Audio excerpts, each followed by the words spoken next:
Bonjour et bienvenue à nouveau dans cette formation sur les concepts avancés et la sécurité dans GitHub Actions. Nous allons commencer maintenant toujours dans le chapitre sur les actions personnalisées, les jobs parallèles et l'automatisation. Nous allons maintenant commencer une nouvelle vidéo sur comment scripter pour automatiser des tâches dans GitHub Actions.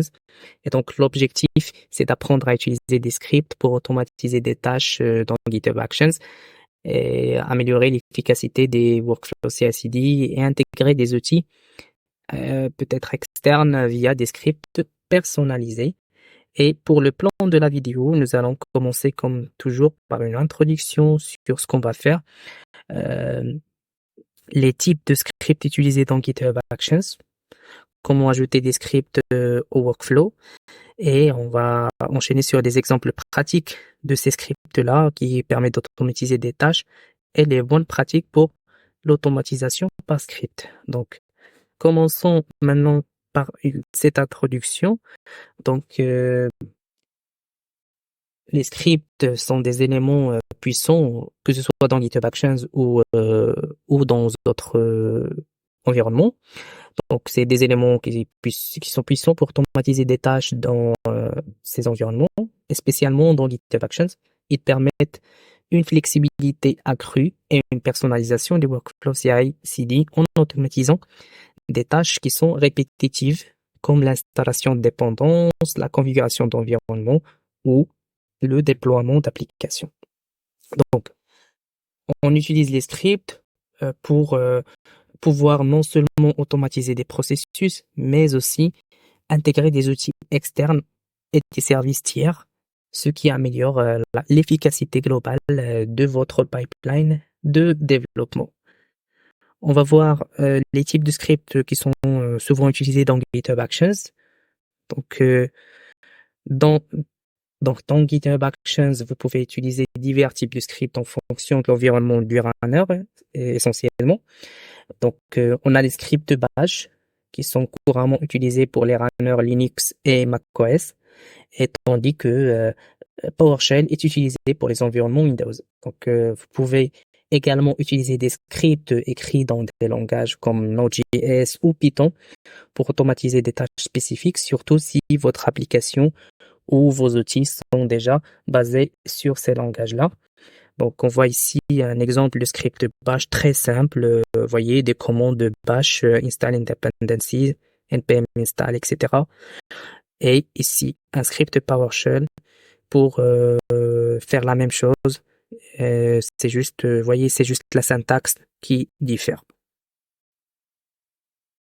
On va passer sur cette section pour voir comment ajouter des scripts, donc soit Bash ou PowerShell ou autre, au workflow. On a déjà fait ça implicitement. Vous voyez, quand on fait le run et on lance des commandes, c'est des scripts, soi-disant qu'on lance.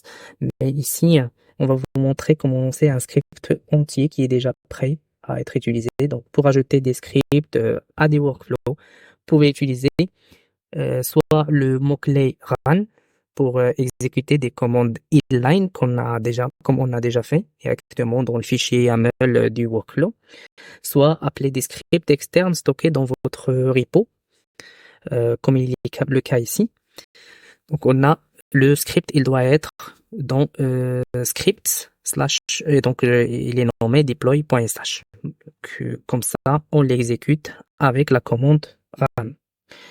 Voilà, les scripts externes peuvent aussi être plus complexes et sont faciles à maintenir car ils sont stockés dans le repo avec votre code source, et vous pouvez également utiliser des actions préconfigurées qui encapsulent des scripts communs et qui simplifient l'intégration avec des outils tiers.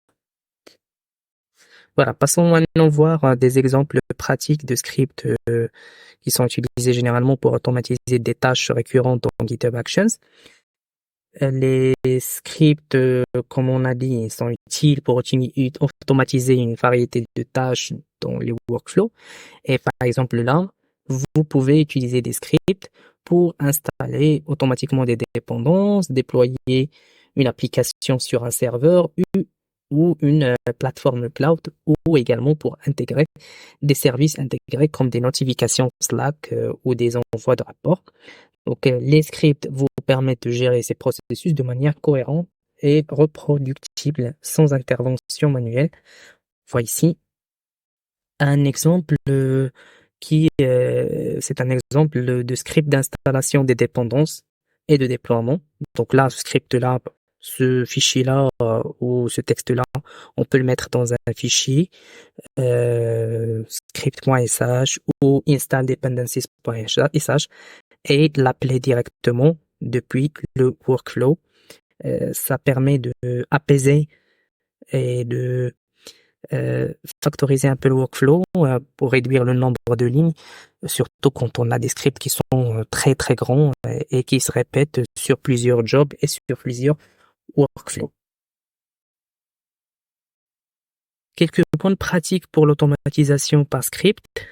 Donc, lors de l'automatisation par script, il est essentiel de suivre certaines bonnes pratiques. Donc, assurez-vous premièrement de sécuriser les secrets et les informations sensibles comme les clés d'API ou les identifiants en utilisant les secrets GitHub pour éviter qu'ils ne soient exposés dans les logs. Documentez vos scripts pour faciliter la maintenance et la compréhension par d'autres développeurs.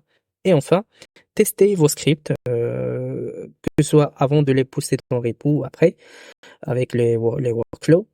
Testez vos scripts régulièrement pour vous assurer qu'ils fonctionnent correctement et qu'ils sont à jour avec les dernières modifications de votre code ou de votre outil. Voilà, c'est tout pour cette vidéo. En résumé, l'utilisation de script est certes pour automatiser des tâches dans GitHub Actions, et certes est une approche puissante pour améliorer l'efficacité de vos workflows CI/CD. Et donc, ces scripts-là, ils offrent une flexibilité, une personnalisation qui permettent de gérer les processus complexes de manière automatisée. Donc, n'hésitez pas à expérimenter avec différents types de scripts et à les optimiser pour répondre aux besoins spécifiques de votre projet. Plus vous intégrerez l'automatisation dans vos workflows, plus vous gagnerez en efficacité et en rapidité. Moi, je vous donne rendez-vous dans la prochaine vidéo pour démontrer l'utilisation de ces scripts dans les workflows. À très bientôt sur Alpha.